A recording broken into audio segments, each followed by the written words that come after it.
Hey y'all, welcome to Soccer for Us. This is Bart Keeler, and I am stoked to not only have you here for our third episode of this podcast, but also because this is the first one that we will be talking about the U.S. women's national team primarily. In fact, both segments in this show are talking about women's soccer here in the United States.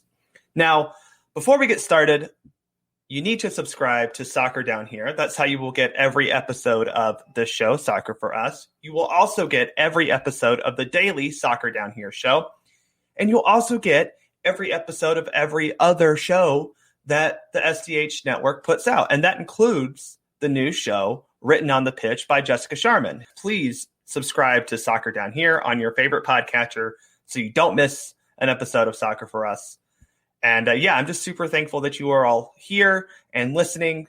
Also, please follow us on Twitter at Soccer for Us Pod.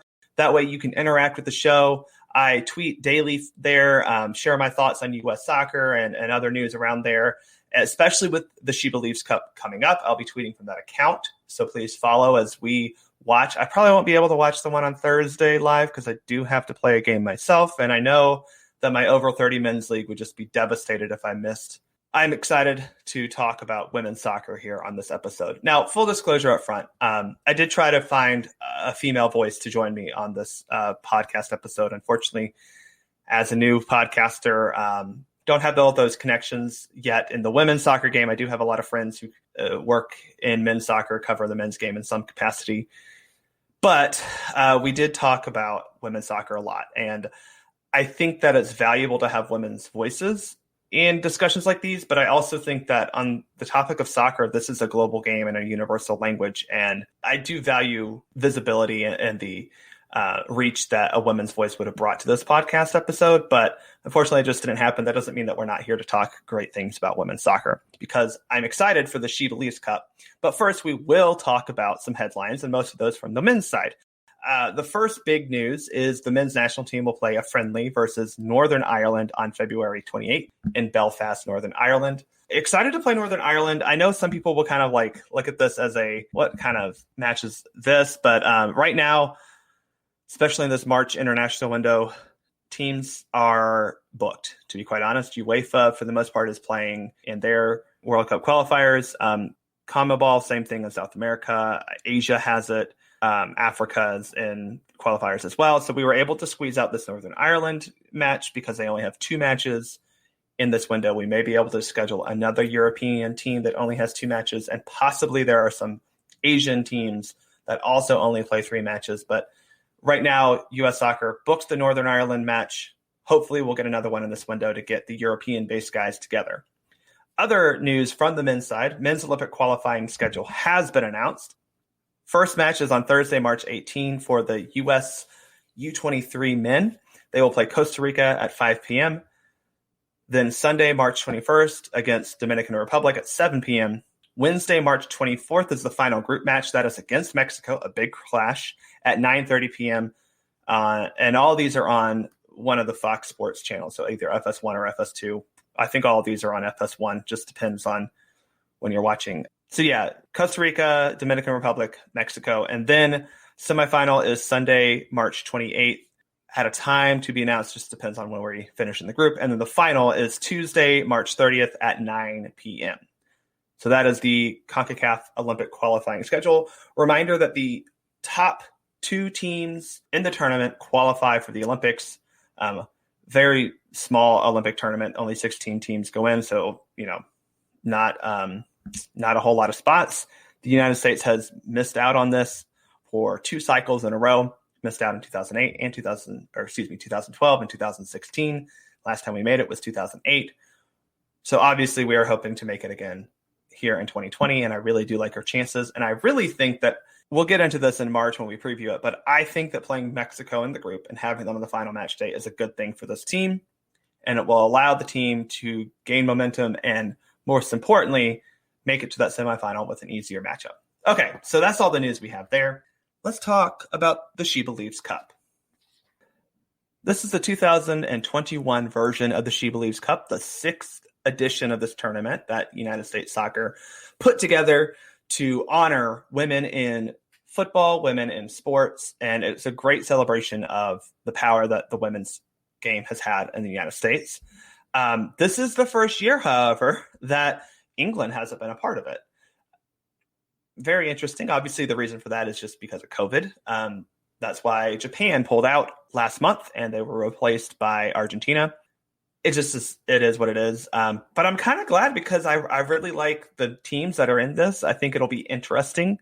Unfortunately, I do have to say right off the top, Argentina nowhere near the class that any of the other three teams are at.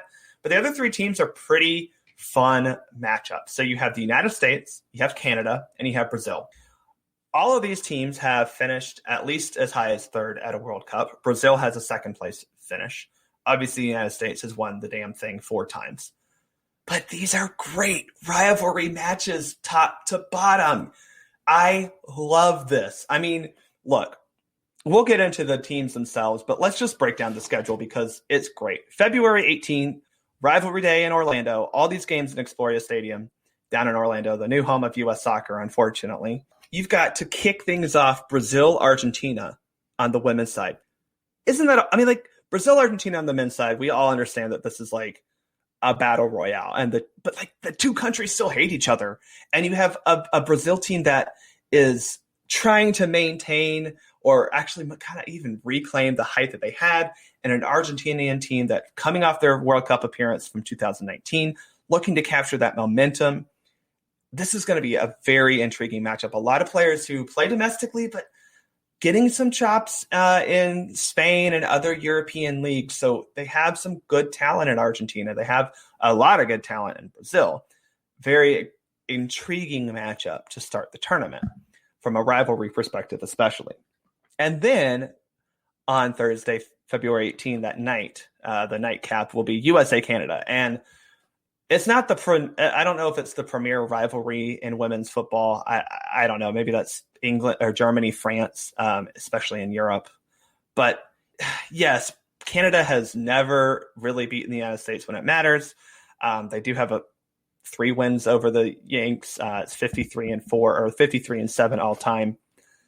But like these two teams just battle. They're very similar to each other. And Canada has always kind of seen the United States as what they can be.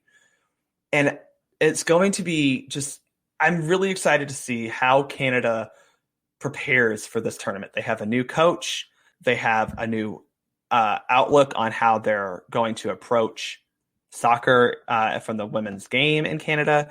And I'm just really excited to see how they match up against the United States. But I'm also stoked to see a new look U.S. squad. Vlatko Andonovski, who has been in charge since 2020. He's had a few matches to train with the team.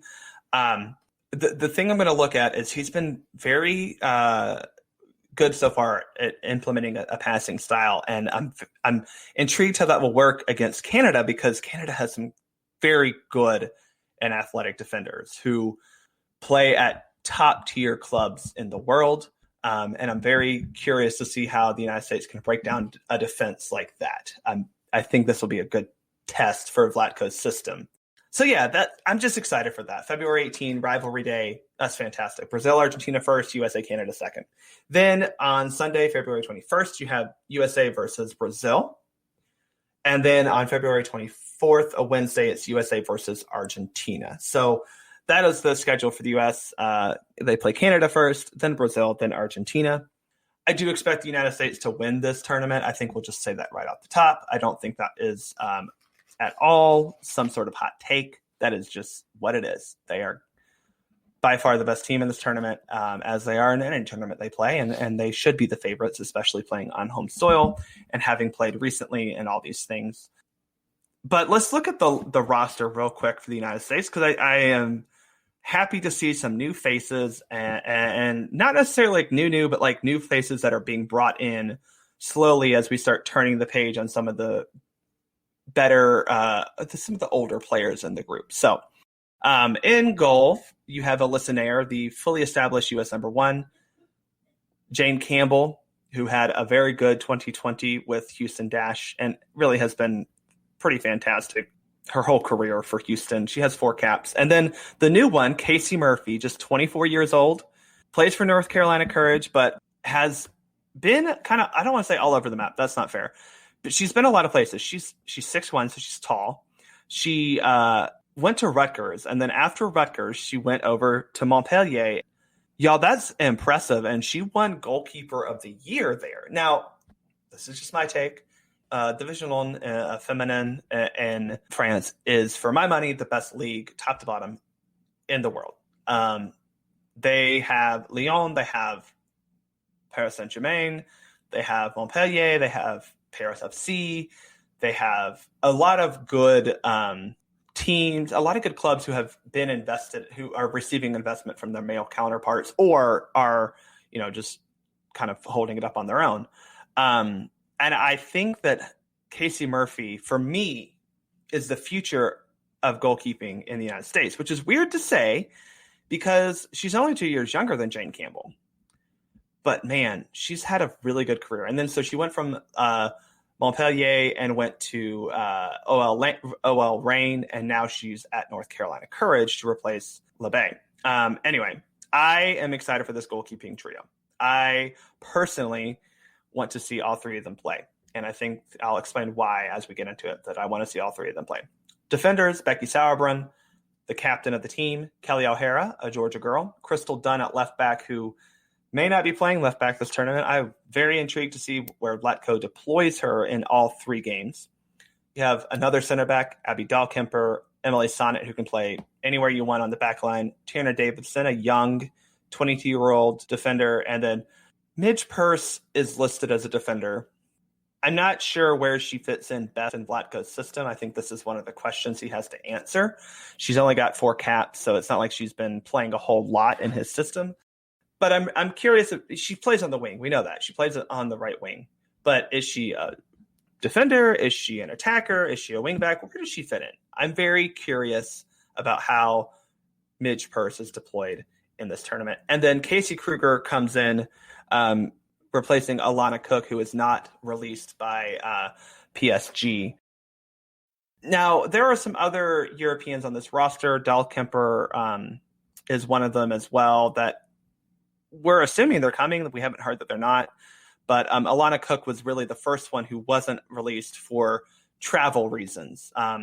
Now, as we get into the midfield, there was Sam Ewis, who was scheduled to be on this roster. She was dropped. She did pick up an ankle injury for Manchester City. I do think that it's more of an excuse to keep her back. I mean, it's pretty serious, but I think that they would have used any excuse to hold her in Manchester, to be quite honest. They don't have I think they technically, their next game would be just outside of the 10-day quarantine period in England.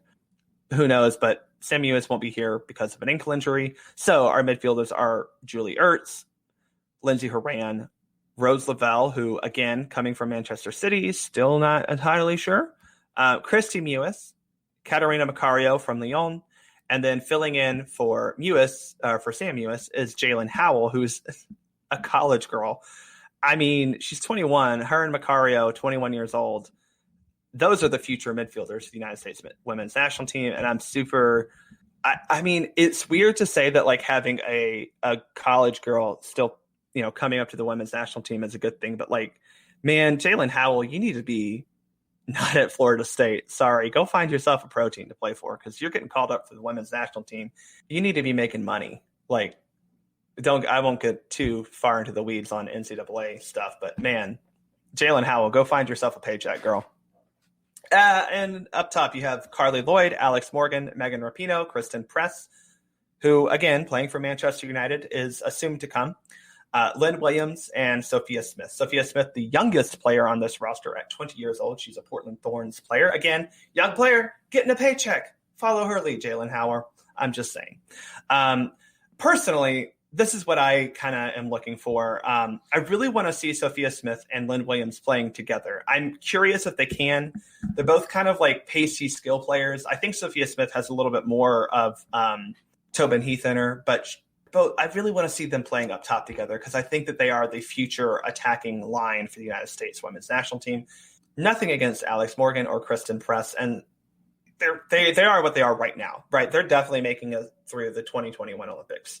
But Lynn Williams and Sophia Smith have a chance to really be the shining stars of the women's national team for the next 5 years. And I think that it's maybe 4 years for Lynn Williams, but whatever. Sophia Smith especially can be a top dog for the next 10 years if she stays healthy. They're not the present necessarily, although I think what Lynn Williams is, in my opinion. But they are absolutely the future. Now, specifically talking about Lynn Williams, I think that her pace, her technical ability, and her goal-scoring prowess, she has 10 goals and 31 caps for the United States women's national team. Now, that doesn't sound super fantastic, but I think that for Lynn Williams, she's looking at a possibility of getting 3 to 4 goals this tournament alone in the 3 games that she's going to play. I want to see her both centrally and on the wing. I think she's proven to be pretty effective at both, but if she's playing right or left wing, I think she's dangerous. She can get on a cross. She can get something that the United States women's national team still does with Vlatko, but did it super well under Jill Ellis, was getting those wingers, or those wide forwards, I should say, to get in on that backside cross. You think about the goal that Kristen Press scored against England in the semifinal when she filled in for Megan Rapinoe. Is that backdoor run, because she was just the one, you had Morgan made a run to the front post and Kristen Press was on that back post. And so Jill Ellis that was a big staple of her system, and Vlatko's still able to use that. So I think Lynn Williams can both serve in that cross, but also be that back door, that late arriving winger or the backdoor winger ready to close down and score from that position. So for me, I want Lynn Williams playing as much as possible. I think she is the best forward we have right now on this roster, and that's no offense to anyone else, but she is in form. And then to be completely the opposite negative, I don't want to see Carly Lloyd or Megan Rapinoe play too much. That sounds really bad. They are both icons in the women's game, and Carly Lloyd has 296 caps for the United States women's national team. That's insane. She is right now 3rd all time behind absolute stud icons, Christine Lilly and Christy Pierce. Now, granted, Carly Lloyd in her own right is a stud icon. She won the Golden Ball and was by far the best player in the 2015 World Cup. And then you have Megan Rapinoe, who followed up the 2015 World Cup that Carly Lloyd put on with her own display of just superiority in 2019. And I have nothing against them and what they've contributed to the women's program. But it's time to move on. Are you telling me that on an 18-woman roster, you're taking Carly Lloyd and Megan Rapinoe? I just don't think that it works out well. And part of that reason is Carly Lloyd I'm not saying they're not able to, necessarily cut it at the international level, but they're so one-dimensional, and just, I appreciate what they've done. It's time to turn the page. It's unfortunate that this Olympic Games was delayed a year, because I think 2020 would have been the perfect, all right, go Carly, go Pino, get your final, hurrah, get a medal and ride off into the sunset. I don't think they're going to be able to get that, because I just don't think that they make the final 18, in my opinion. And that's really all that this tournament is about. More than anything else you're going to see this year, I think this SheBelieves Cup is going to be about Vlatko Andonovski figuring out who can fill his squad of 18. So you may see some players playing in different positions. That's why I talk about Sophia Smith and Lynn Williams. I think they can play different positions. That's why you look at a girl like Midge Purce and Emily Sonnet, who both can kind of play in different positions. Crystal Dunn, who is far and away the best left back, but also a great midfielder. You need players who are versatile. And so that's what I'm looking most at Vlatko in this tournament, to see where he plays certain players, because I think his system is very well implemented. I'm curious to see if he can continue to kind of build the passing game and passing patterns. I've loved to watch the way that the team has used midfielders to both maintain possession and progress possession. I think it's a beautiful thing to see from the women's national team. But most importantly, he has to figure out who's his 18. And you're going to see him trying players in different, spots on the field. And that said, that brings me to my goalkeeper discussion. Now, Alyssa Nair, at 32 years old, is in no way, shape, or form dying out as a goalkeeper. I don't think that she's necessarily going to be not on that 2021 Olympic roster, right? She's going to Tokyo in August. Well, July, technically. I don't know who the number 2 is right now. Now, Ashlyn Harris has been the number 2 for a while. I don't know when she'll be back into the national team picture. Her and Allie Krieger just brought home a beautiful baby. And to be quite honest, they're not young, either of them. And I don't think that I think their exclusion from this roster was a sign that they are kind of not necessarily in the picture anymore. Maybe Allie Krieger more than Ashlyn Harris. But Harris is a solid backup number 2. I don't think that's it anymore. Now, there have been others who have played, but I think Jane Campbell, for me, has been the best in NWSL for a couple years. And Casey Murphy just brings such a good career behind her. I mean, the Montpellier experience and the fact that she's, 6'1", I don't know. I just, for me, Casey Murphy might be the future goalkeeper for the women's national team.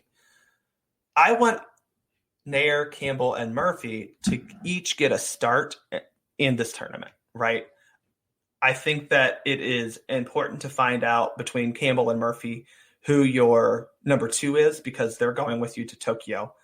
But honestly, after Tokyo, Alyssa Nair's chapter may be closed for the U.S. women's national team, just because the question then becomes, is she your number 1 for 2023 in Australia? Now, again, at 32, it's very possible that she can make it to Australia. I don't think that's she'll be 35, I think, at that time. That's not unheard of for a goalkeeper. I mean, that's fine. She can do it. But is she going to be able to continually perform at a high level? And that's where Jane Campbell and Casey Murphy, who are in their mid-20s, absolutely can step up and take the number 1 spot. So I think this tournament right here is the start of that battle for the next U.S. number 1. Jane Campbell, Casey Murphy. Who's going to grab it? Okay, that's enough on the U.S. women's national team for the time being. I'm going to skip around a little bit and talk about some of the other teams, just so that you know who we're playing. So, Canada qualified for Tokyo 2020 last year, when they've, in the U.S., made same format as the men. You have 2 groups. You basically played a 4-team group round robin. The winners advanced, and the second place finishers advanced to the semifinal. U.S. and Canada won their group easily. U.S. and Canada made the final easily. U.S. beat Canada, as has happened almost every tournament. And U.S. won the tournament, but Canada qualified anyway. So Canada's in for Tokyo 2021. So let's look at Canada, and I'll be quite honest, I have a love affair with the Canadian women's national team, because there are 4 former West Virginia University players on this roster. And I went to WVU, got my master's there, and I've been a Mountaineer fan my entire life. And there are 4 former Mountaineers on this roster. Number 1, the one who probably will cause the most problems for the U.S. When we match up, is Khadijah Buchanan. 25-year-old center back, plays for Lyon, the best team in the world.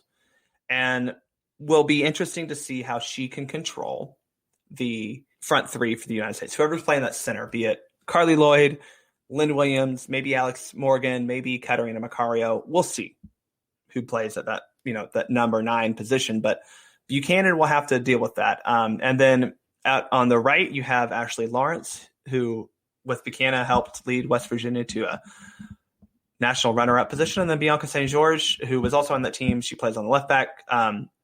St. George plays for Chicago. Ashley Lawrence for Paris Saint-Germain.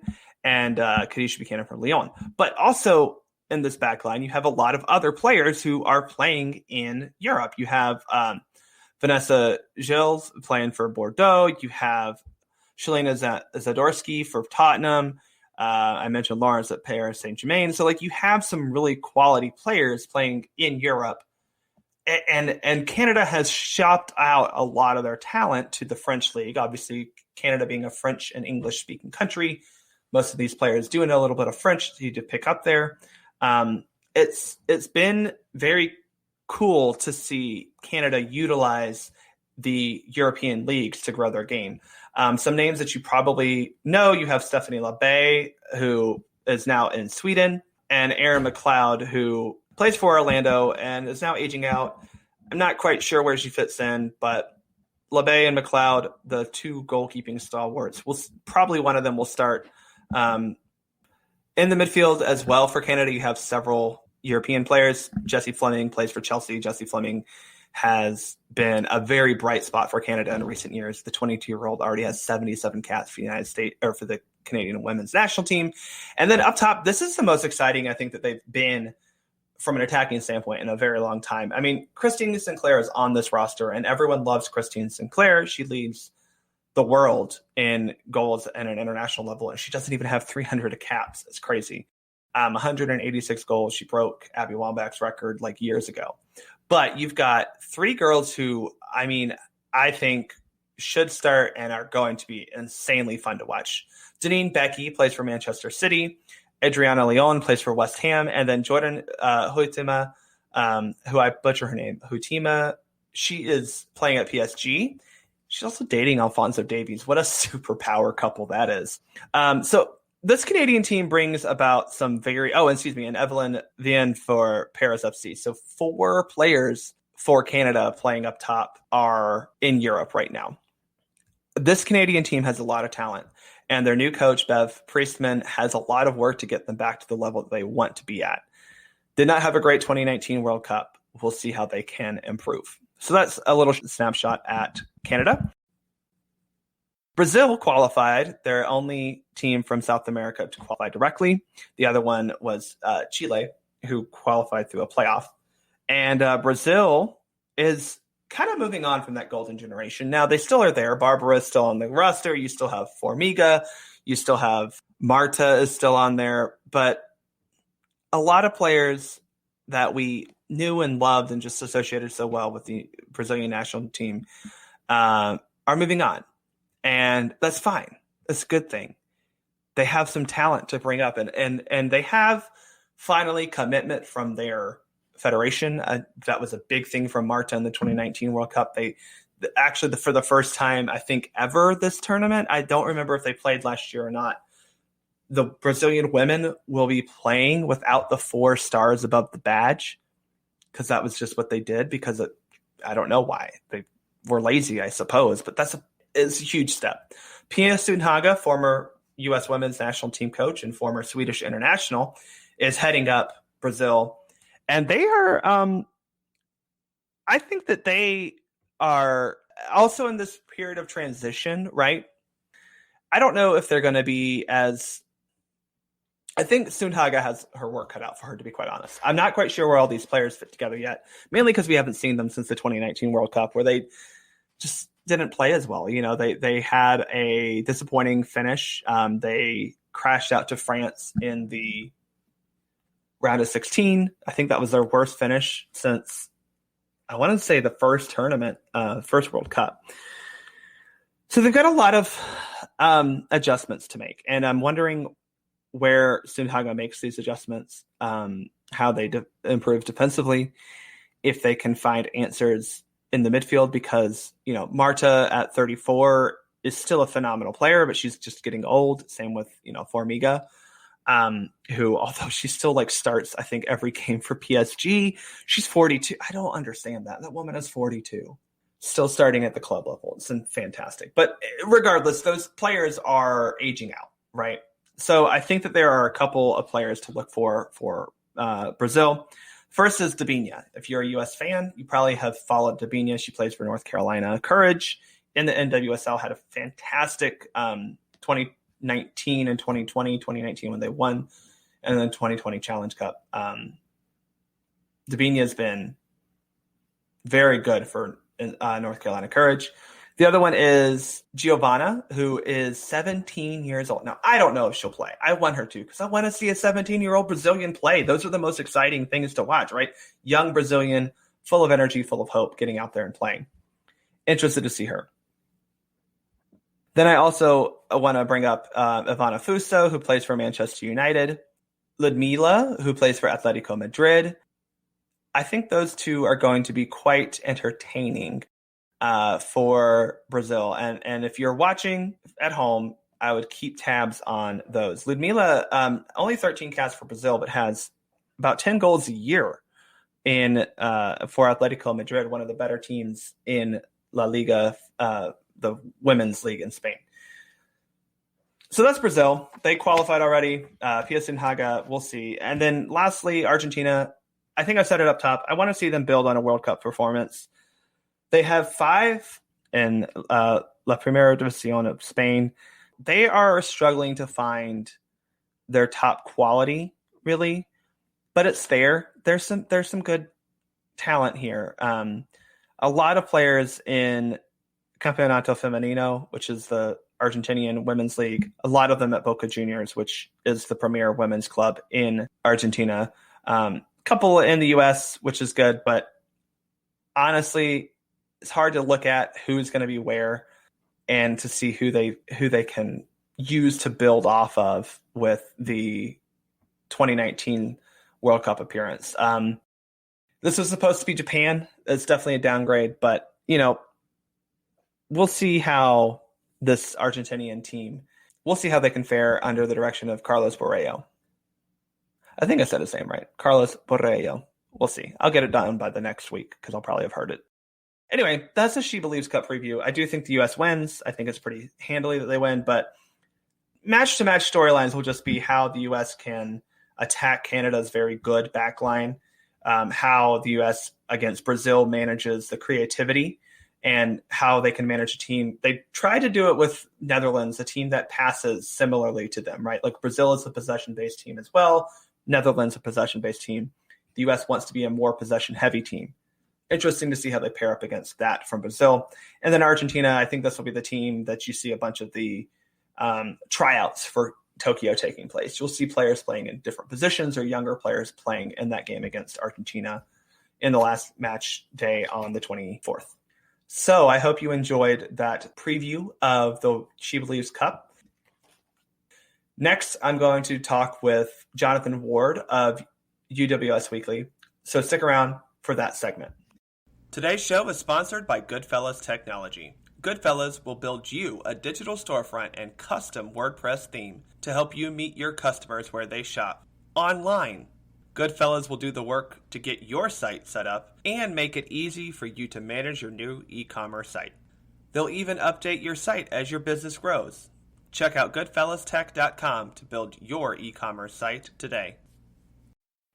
I am super excited to bring on to Soccer for Us Jonathan Ward, the host of UWS Weekly that covers United Women's Soccer, a not new women's soccer league, but probably new to Atlanta fans. We're getting a team that will start this year, and Jonathan covers UWS in his show. It's a weekly show that you can watch. You can follow him on Twitter as well. I will let him get into all that, but Jonathan, thank you so much for being here to talk about the growth of women's soccer in the United States.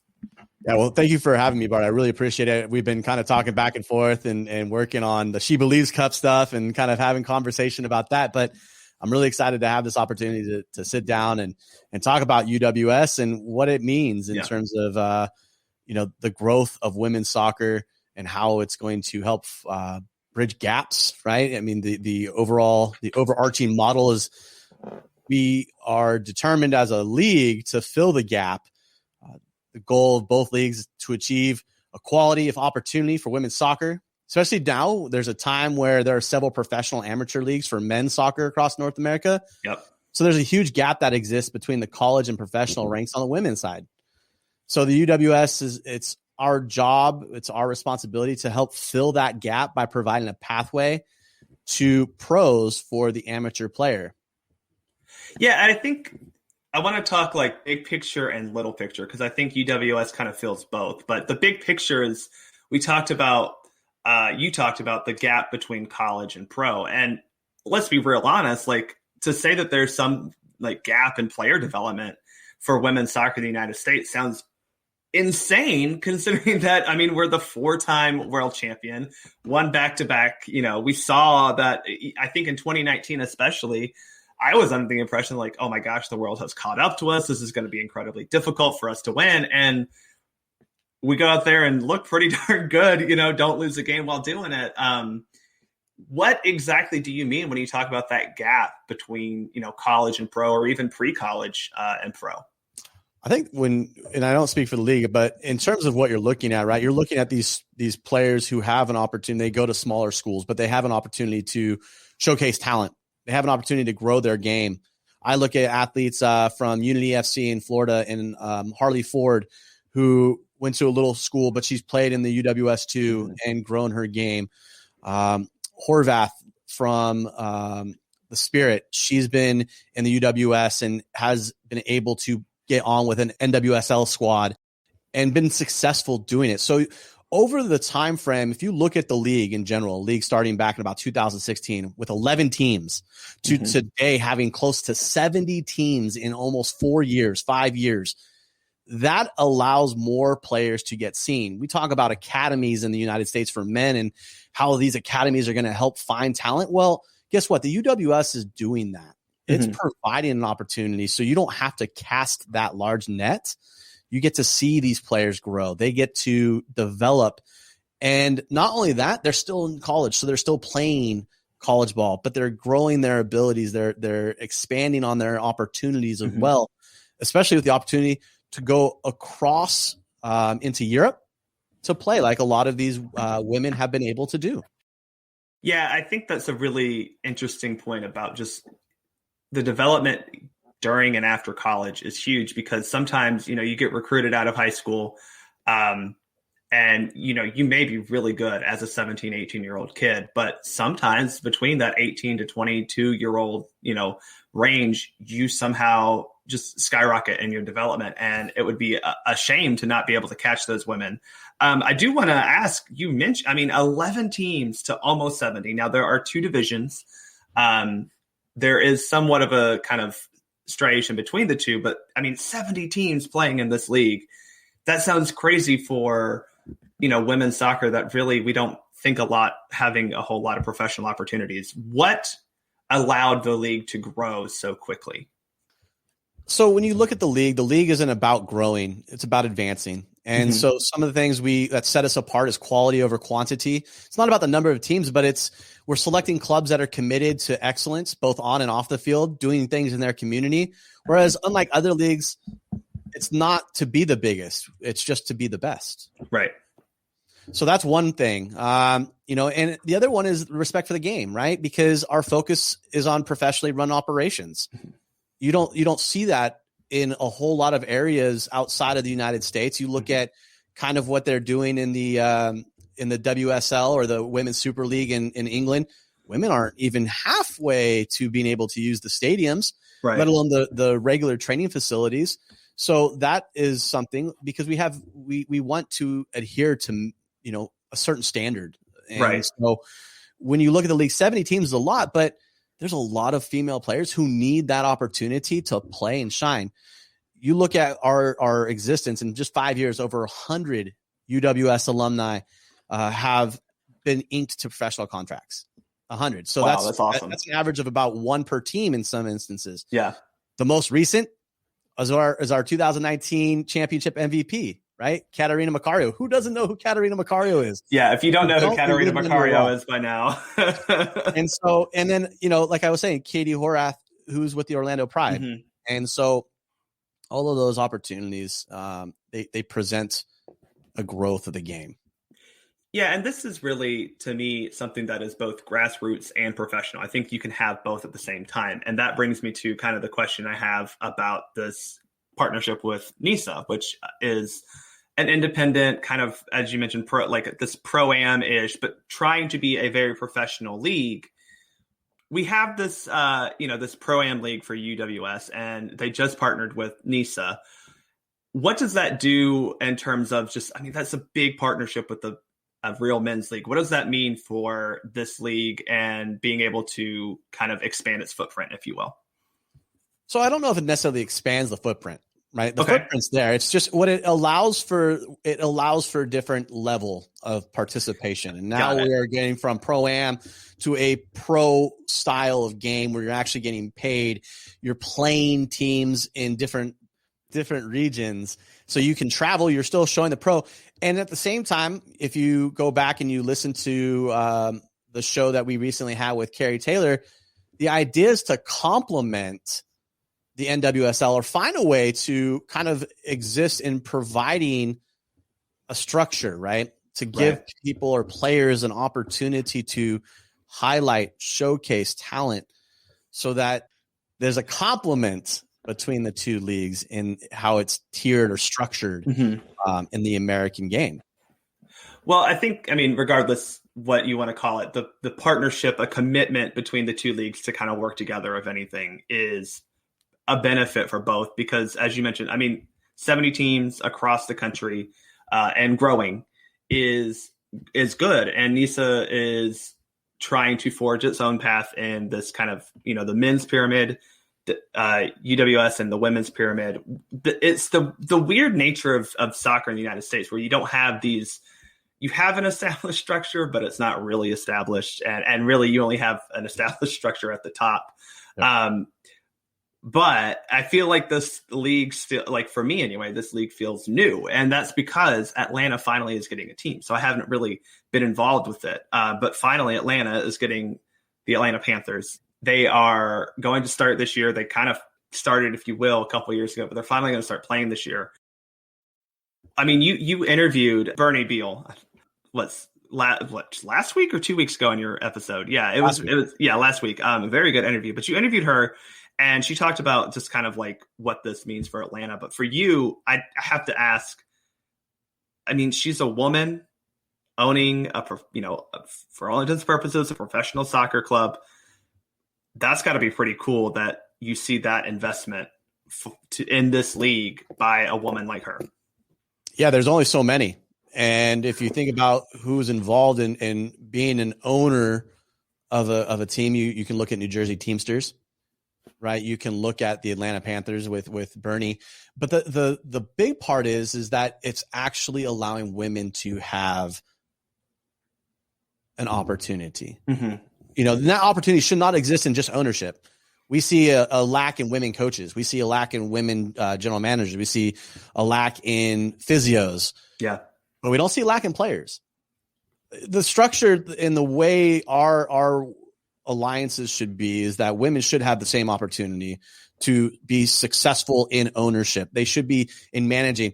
In fact, if you look at the Steel Ladies up in Joliet, Illinois, Antoinette, who is now the president. She's been the president of the club for, just about a year now.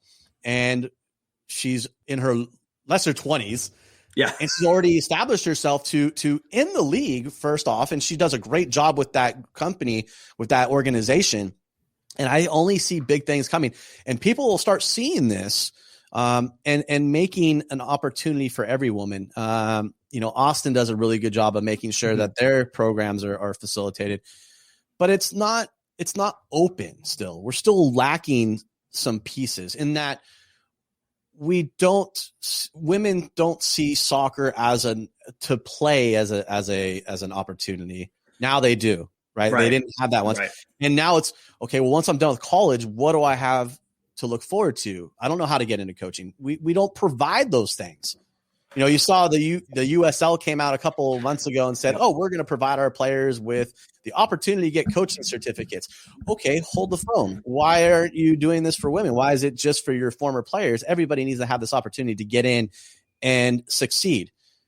Give more opportunities. Jill Ellis was just hired by the Sacramento Republic to run the NWSL side and hopefully the MLS side of things, be a director or whatever her title becomes. But we need more women who are in those positions of power. I won't even call it power, but in positions to show that it can be done. The Tampa Bay Buccaneers have done a really good job with it, with having two females on staff. Okay, great. Let's start to see this more often. Let's start to build on that and make it happen. Yeah, I think we can talk about this all that we want personally, but to be quite honest, we're two white guys talking about, needing to get women and minorities involved in soccer.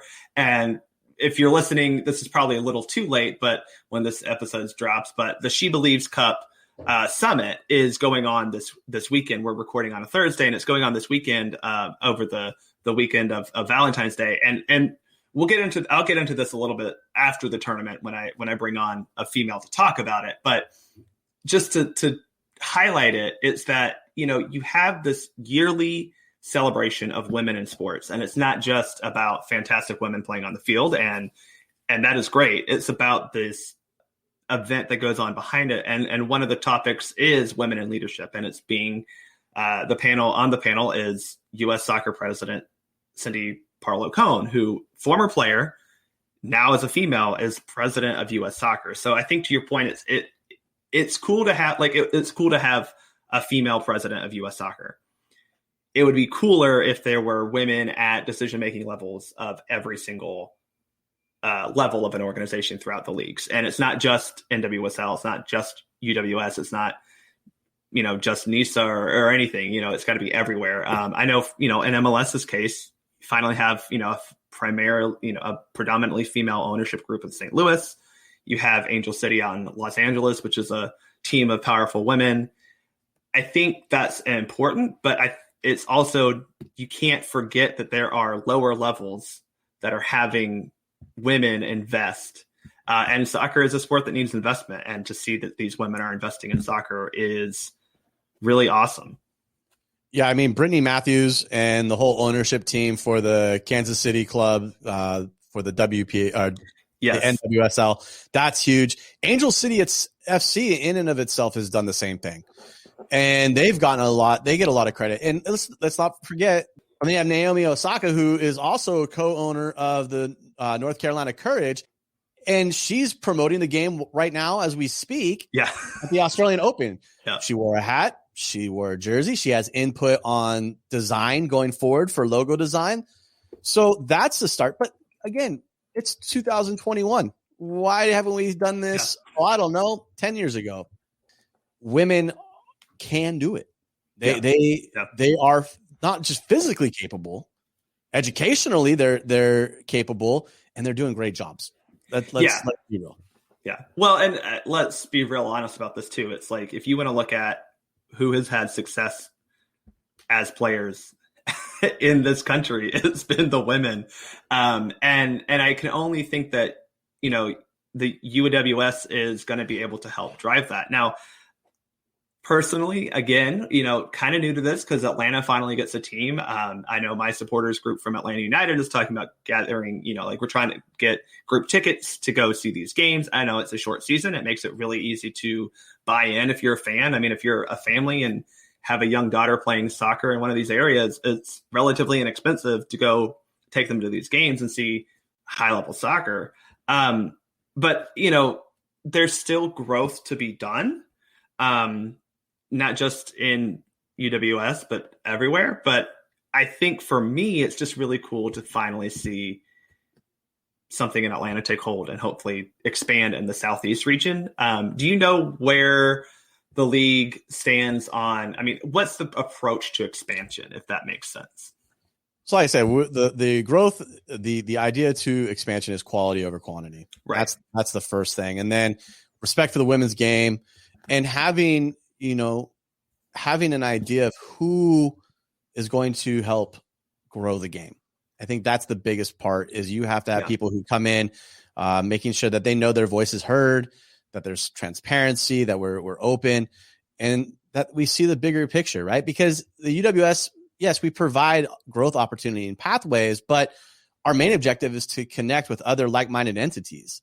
Right. And if that's a team that has the same like-mindedness as us, because we have a tier, right? There's a structure in place. It's affiliated regional amateur leagues, League Two, and then it's that idea of a pro-rel structure. Now, we could talk about all day because I know where everybody stands with that, but that's kind of the roots of the UWS. And look, the league itself is gonna put itself in a position to be successful no matter what. We also need people who are going to help grow the women's game. Right. You don't need to have a men's team to be a part of this league. You can have Atlanta Panthers are a prime example, right? You can have your own entity. Austin FC, prime example. Unity FC, prime example. You look at the Santa Clarita, right? These clubs all have built Gretna Elite Academy, have built successful clubs and supporting women in their community and getting them to the next level. If you look at the number of D1 athletes that are playing in UWS this summer, I'm already mind boggled by, I think we we've seen University of Nebraska is going to be represented, Kansas, Memphis. We'll see, Berkeley. We'll see all of these schools represented at the pro-am level this summer. And again, it's an opportunity. It's an ability to showcase talents, right?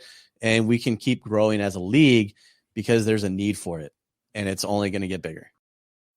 Well, I mean, again, let's talk about the size of this league. There's 74 teams. There are 2 divisions. How does that shake out? What's the regional aspect of this? For me, just entering this, really excited to go watch this. What am I looking at when it comes to just the competition format? In terms of looking at the league structure, right? Well, let's look at the competition. You have teams everywhere in the country that you can just pop in and see a club. You can join a team.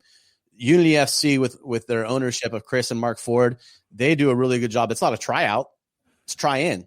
And they've had players who come in who have been 40 years old, playing goalkeeper, multiple knee surgeries, kids, but still able to play at a top level. So it's an opportunity for growth. Again, it goes back to that structure of an affiliated regional amateur league, League Two, pro rel structure, right, where women are given that opportunity. It's not about, it's not creating a disproportionate league or system. If you live in that area, you're going to play where you can, or if you want to play for a certain team, you're going to travel, right? I mean, again, there's players who go 3-4 hours of a drive to play for a certain team, and that's just the way it goes. But the league's aim in terms of how it structures isn't about the UWS2 or the UWS. It's more about, okay, where do we find, where are we able to position ourselves to showcase more talents in the States? That makes a lot of sense. So as we look at this 2021 season, obviously 2020, if you didn't know, I'll just clue in, COVID affected it. And as it did a lot of leagues, but we look at the 2021 season. Technically, I think this will be the 5th season of competition, despite the league starting in 2016. But, hey, again, COVID. So going into season 5 of competition with 74 teams, I mean, this has got to be some really, there's got to be a lot of excitement about this. This is really awesome to have this much momentum, even after a stoppage in play. Yeah, I mean, you keep adding teams, you keep creating conferences, right? There's always going to be some excitement that's built. When the league starts, we don't know. I mean, look what happened with MLS, right? No one knows. Yeah. But what we do know is that there's going to be soccer played.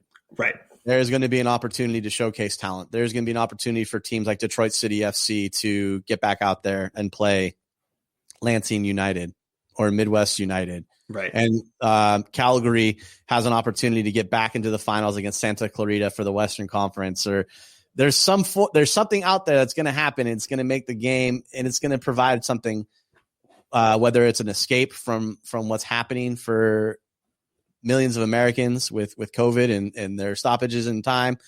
But the league itself, it is exciting. There's a lot of teams.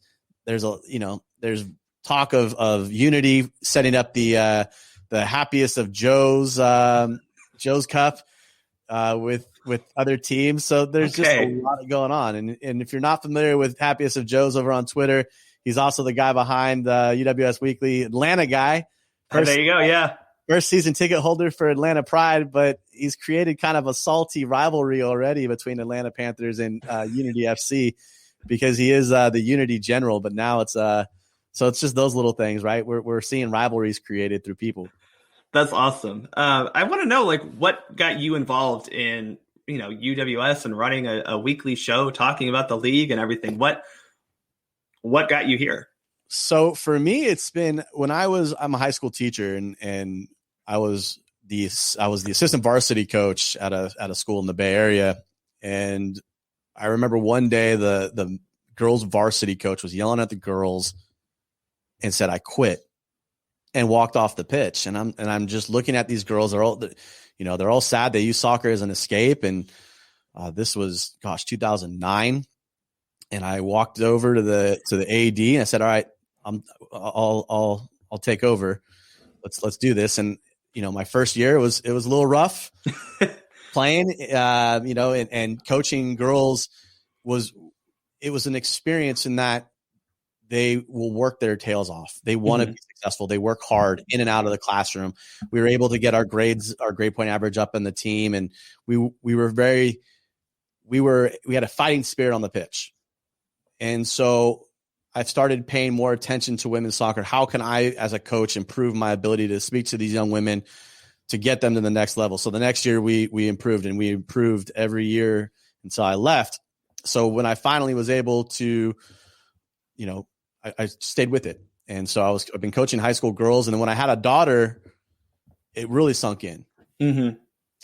Okay, well, my daughter, what if I want her to play soccer? What are her avenues? What are her opportunities like? And I started researching leagues, and obviously we knew the NWSL was around. I knew of the WPSL was a thing because of the California Storm here in the Sacramento region. Yep. And the UWS. I didn't know much about the UWS because it wasn't something that I really looked into. I knew that I had players from the high schools that I was playing at. They were talking about it. They were saying, oh, if I go to this school, I can play for this squad. And so goes back to, I started doing a podcast with my friend Liz. We started Our Cup of Tea, and we were talking women's soccer everywhere. And we had a conversation with, Stephanie Cleaves, who's the executive director for the UWS, said, hey, we would love to do a weekly show for the league to kind of promote what's going on, because there's a lot of great things happening. And we said, let's do it. And so we started the show this past December with now our 11th episode, a weekly show. It's dedicated to talking about clubs. So Atlanta Panthers last week. We've talked to Connecticut Fusion and JP Del Camera. We've talked to Calgary Foothills Soccer Club. So we've talked to a lot of different teams, gotten a lot of traction to talk about the league. And we just continue to hope that it builds more and more community as we go. You got to talk to the voice of American soccer, JP Del Camera. That's awesome. Well, so, this is really it's cool that you have such a huge involvement in this league that is still growing, still coming into its own, but at the same time, very established. And as you personally dig into these stories, what about the league fascinates you most that has nothing to do with the actual competition? I think it's the creation of the communities that they've done. Mm-hmm. Again, we can't say it enough, 70 plus teams. And each of those teams has its own community that's part of it. And they can go, like the Lady Steel, they can sell their apparel in Walgreens in Joliet, Illinois. That's right. Awesome. We have the Austin Elite in Texas, who have, Pride Kits, and we have all these clubs that are able to go out and market to their community, and then their community talks about it. I can't tell you how many goalkeeper kits from UWS that people have already bought.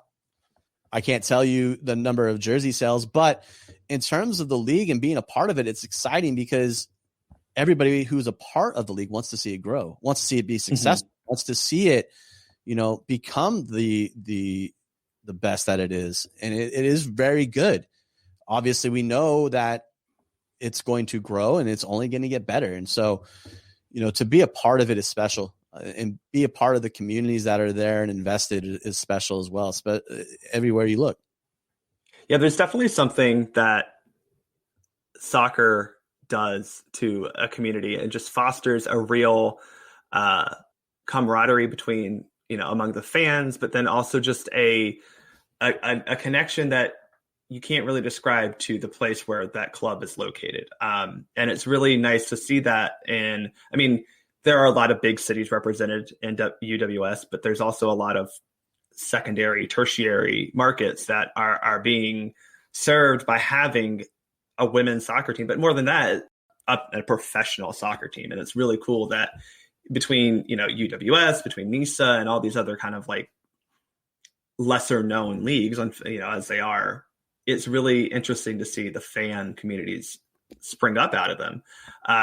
So, if you were to say who has, I'm going to start some controversy here. Who has the best fans in UWS? So in terms of my involvement and only being in it for so long, I've got to go with Detroit City FC. I feel like that's consistent with a lot. They might be the best fans in the United States. And the reason I say that is because during the cup that they had, there was no fans allowed. They still found a way to make themselves. They had a stoppage for crying out loud for like 10 minutes because of their smoke bot that has its own Twitter account, by the way. But they have this smoke bot that was in there and actually caused like a 10-minute stoppage of play because the smoke was just too intense and the That's hilarious through it. So look, if you're gonna give me a fan base right now, and I'm probably gonna get some heat for this because I know there's other fan bases out there. I mean, if you look at Detroit City FC with the Northern Guard as well as LaRouche, you can't beat it. That's just top notch. Yeah. Well, again, like I feel like that may be controversial, but you look at them top to bottom and how they just support Detroit City as a whole. It's pretty awesome. Okay, last two questions before I get you out of here. Now we have SheBelieves Cup coming up February 18th, USA versus Canada, a massive rivalry in the women's game. But before that, a massive rivalry of like everything, Brazil, Argentina. What do you think is the biggest storyline to this SheBelieves Cup for 2021? There's a couple of things that come to mind, right? Like, I think the big thing is can the United States stay sharp? Can they perform and continue to showcase their talent? Again, the rosters is just as strong as it would be. Does it change a little bit without Tobin Heath?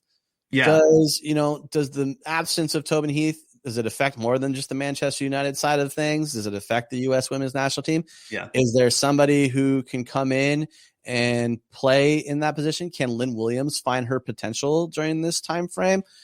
Where Crystal Dunn, is she an answer on the wing, or is she going to be still in that back position that plays forward? Right. Those are all questions I think everybody asks is where do you grow as the best team in the world, and how do you continue to develop against this? Now, do we need to have other friendlies after this that is putting us against different international squads? Of course.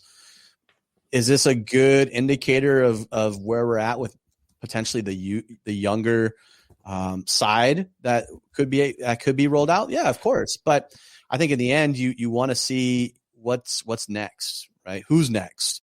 And this is an opportunity. I think that's the big storyline: is who's next? Who's that next American star that's going to take this opportunity at the SheBelieves Cup and become the next Abby Wambach, become the next Megan Rapinoe, become the next Morgan? Right. Those are the questions that you're going to want to find. I think that's what I want to see out of this tournament. Who's next? Yeah, I think that's the postponement of the Olympics from 2020 to 2021 does affect that transition period, because usually the way that, the women's soccer calendar goes, you would have a World Cup, and then the year after you'd have the Olympics. And then after that, it's like, okay, let's get the new blood in or filter out the old blood maybe. And now it's like you didn't play it all last year, really. You had a couple of friendlies and the SheBelieves Cup, and not really a whole lot. So you haven't been able to find we're kind of finding it, but we haven't been able to find that new star. And we talked about her earlier. Her name is Catarina Macario. If you're not on board, get on board now, because she will be a star for the United States for years to come. My favorite is still Lynn Williams. I am biggest fan of hers on the U.S. women's national team. I think that she is going to light it up in the SheBelieves Cup. And I do hope that means that, like you said, you're going to find the next person that you're like, that's her. That's my girl. And I'm really interested for me personally, I'm really interested to see how both Brazil and Canada also handle this transition, because Brazil finally getting backing from their federation under Pia Sundhage and bringing in some players who are going to be new and needing to revamp that system, that program is going to be very interesting. Now, they play in Orlando. I personally, as an Atlanta fan, do not like Orlando City. But I will have to say that Explorer Stadium is a beautiful, beautiful stadium. My last question for you is, if you were able to go, I think I know your answer, but if you were able to go to any UWS home match during, this upcoming season, which location would you want to go to? This actually might surprise you. Okay. I have never been to Canada. I would love to go up to see Calgary Foothills and the St. Alberta Impact. I think the atmosphere up there is going to be different. Again, a shout out to the SA Impact supporters group that is working on growing their supporter group, and the Foothills. You know, I want to go see some soccer in Canada. I think that would be a blast. But if I can't get to Canada, I got to go see Midwest United Sorry. If I can't get to Canada, I'm going to go to Detroit City and Midwest United. I'm going to go to one of those matches. I'm going to see that. And I think that would be a way to do it. Or I have to find a way to get to this Unity Atlanta Panthers Happiest of Joe Cup with a cardboard cutout of Joe as the trophy. You know, I am excited to watch the Atlanta Panthers this season because as someone who went to the OG Atlanta Beat matches, who was there on opening day for the secondary edition of the Atlanta Beat, this is, you know, another opportunity to have women's soccer here in Atlanta. So I'm excited. Hopefully I'm already planning to buy season tickets. I'm like ready to get, you know, to invest in this. I'm super excited. Hopefully you can make it to Atlanta. We have a pretty cool thing that we're going on here with soccer. Maybe it's a weekend that you can catch an Atlanta United game too, because I think they both will draw a very similar crowd. And I'm hoping that that's very, like, as an Atlanta United fan, I'm hoping that our fans can go support the Panthers the way that we do Atlanta United in the diverse way. We have so many different cultures represented, and I know if they play where I think they're going to play, they haven't decided yet. It's a really cool, you know, little stadium there with a really nice vibe around it, with very diverse setting that it's in. So hey, if you come to Atlanta, let me know. We'll have to go to the game, and I'm sure it'll be a lot of fun. Jonathan, thank you so much for being on this podcast episode with me to talk about the growth of women's soccer ahead of the SheBelieves Cup. I mean, that's the goal of SheBelieves Cup, to continue to grow women in sports. And I'm glad you're a part of it as well. Where all can we listen to you, follow you, find you? Give me all those details. So yeah, you can actually find the show weekly on the UWS channel on YouTube. You can find it on UWS at UWS Soccer on Twitter, and even on Facebook at United Women's Soccer. You could also find more information about the show and women's soccer in general on Twitter at UWS_weekly. You can find everything out there about the show. We do a weekly AMA, Ask Me Anything, with a player over on the UWS Instagram, which again, UWS Soccer over on IG. We do a live with a player. We had Katie Stoneburner from the Gretna Elite Academy this past week for our first ever AMA. And then next week, we're actually going to have somebody from the Impact of St. Alberta and the University of Memphis. So stay tuned. Oh, cool. Well, awesome. Again, thanks for being here, and definitely go check him out. His most recent interview, at least at this point, hopefully even by the time you listen to this, when it gets released next week, you'll hear his interview with Atlanta Panthers owner Bernadette Beal, or Bernie Beal. So, you know, Bernie is making headlines here in soccer. And I do hope that if you're an Atlanta fan, you check out that interview that Jonathan did with her. And again, thanks so much for being here, and looking forward to following UWS now that we have a team here in Atlanta and beyond. Awesome. Well, I really appreciate your time, Bart. Thanks for having me on. Well, again, everyone, thank you so much for joining me on this episode of Soccer for Us. Hope you enjoyed it. Hope you enjoyed the talk about women's soccer. I do want to make this a podcast that covers both the men's and women's game. We will be back after the SheBelieves Cup to talk about what happened, talk about the U.S. So again, make sure you subscribe to Soccer Down Here so you make sure to get all of those shows, not just Soccer for Us. And follow us on Twitter at Soccer for Us Pod. Thanks for listening to this U.S. Women's National Team preview of the SheBelieves Cup. I'm Bart Keeler. I'm out.